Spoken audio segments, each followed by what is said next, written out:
ছোটোবেলা থেকে বাংলা সরকারি স্কুলে পড়াশোনা করেই বড় হয়েছি।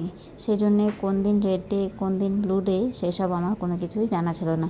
গুড়িকে স্কুলে দেওয়ার পরে এখন কিন্তু আমি গুড়ির সাথে সাথে অনেক কিছুই শিখতে পারছি আর জানতে পারছি, যেগুলো আমাদের সময় কোনো দিনই হয়নি। আমাদের স্কুলে এসব কোনো কিছুই ছিল না, যে আজকে গ্রিন ডে গ্রিন ড্রেস পরে আসতে হবে, আজকে রেড ডে রেড জিনিস পরে আসতে হবে। তো সেগুলো কিন্তু কোনো সময় ছিল না। গুড়িকে স্কুলে দেওয়ার পরে এখন আমি এই সব জিনিসগুলো নতুন করে দেখছি। আজ ছিল গুড়িদের স্কুলে ইয়েলো ডে সেলিব্রেশন, সেই জন্যে ইয়েলো কালারের ড্রেস পরে যেতে হবে। আর তার সাথে কিন্তু আজকে আরেকটা চাহিদা ছিল, সেটা হচ্ছে ইয়েলো কালারের টিফিনও নিতে হবে। প্রথমে যখন এই জিনিসগুলো হতো তখন আমার কাছে একটু অসুবিধা হতো। গুড়িকে যখন ফার্স্ট স্কুলে দিলাম তখন অনেকটাই অসুবিধা হতো। তো যাই হোক, এখন অনেকটাই সামলে গেছি আর অনেকটাও জিনিসটা বুঝেও গেছি যে না, কীরকম করে কী করতে হবে। ড্রেস পরিয়ে সুন্দর করে গুড়িকে রেডি করে দিয়েছি চুলটা শুকানোর জন্য। চুলটা বেঁধে দেবো, কেন কি আজকে বেশ অনেকটাই রোদ উঠেছে। তো সেই জন্য ভাবলাম যে গুড়িকে আগে রেডি করে দিই, তারপরে চলে আসি টিফিন দিয়ে। তো টিফিনে কি বানাবো সেটাই ভাবছিলাম। তো শর্টকাট কিন্তু আমার এটাই মাথায় আসলো যে না, ম্যাগি করে দিই আর সাথে একটা কলাটা ছুলে দিইনি, কেন কি ছুলে দিলে তো আবার একটা হোয়াইট হয়ে যাবে। সেই জন্য ভাবলাম যে না, আজকে কলা চোচা সহকারেই দিই, তাহলে গুড়ি ছুলে খেয়ে নিতে পারবে। সেই জন্য কলাটা ছুলে দিইনি, কলা আর ম্যাগি বানিয়ে দিলাম। দুটাই আমার মনে হলো ইয়েলো। প্রথমে ভাবছিলাম যে ইয়েলো কালারের একটা পেস্ট্রি নিয়ে এসে দিব, কিন্তু সকালবেলা আমার পক্ষে যাওয়া সম্ভব হবে না, অনেকটাই লেট হয়ে যাবে।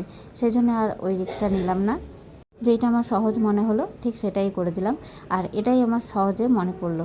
তো যাই হোক, এখানে দেখো গুড়িকে রেডি করে দিয়েছি আর এদিকে আমিও রেডি হয়ে নিয়েছি।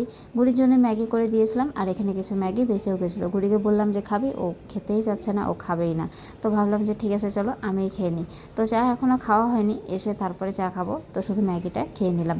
খাওয়া দাওয়ার পরে এখন গুড়িকে সুন্দর করে রেডি করে দিচ্ছি, চুলটাও সুন্দর করে বেঁধে দেবো। গুড়ির এই ড্রেসটা গত বছর ওর জন্মদিনে ওকে দিদা দিয়েছিল, মানে দিদা দাদু দিয়েছিল জন্মদিনের দিন দুপুরবেলা করে ভাত খাওয়ার জন্যে। তো ওই ড্রেসটাই ছিল। ইয়েলো অনেকই ড্রেস ছিল গুড়ির, 2-4টা আরও আছে, কিন্তু ভাবলাম যে না, আজকে এটাই পরিয়ে দিই, কেন কি অনেকটাই আজকে রোদ গরম, সেই জন্য এই জামাটা পরলে অনেকটাই আরাম পাবে, সেই জন্য এটাকেই পরিয়ে দিলাম। শেখার কোনো শেষ নেই আর শেখার কোনো বয়সও নেই। আমি যেরকম প্রতিদিনই ঘুড়ির সাথে সাথে নতুন কিছু শিখতে পারছি আর জানতে পারছি, বেশ ভালো লাগছে যে এতদিন বাংলা মিডিয়াম পড়তাম, বাংলা যেরকম ছিল সেরকম করে দেখলাম। আর এখন গুড়ি যেহেতু ইংলিশ মিডিয়ামে আছে, তো ইংলিশ মিডিয়ামে যে কীরকম একটা ধাঁচ, কীরকম একটা ব্যাপার কী হতে পারে, সেই সব জিনিসগুলো কিন্তু দেখছি যেগুলো আমাদের সময় ছিল না। একটা নতুন অভিজ্ঞতা গুড়ির সাথে সাথে সাথে আমারও। তো চলো, গুড়িকে তো রেডি করিয়ে দিলাম, এখন শুধু জুতোটা পরিয়ে দিই। আর যেহেতু স্কুল ড্রেস ছিল না, সেই জন্য আর স্কুলের জুতো দিলাম না, এই কিটোটাই পরিয়ে দিলাম, যে না সুবিধা হবে, পা থেকেও খুলবে না আর সুবিধা হবে।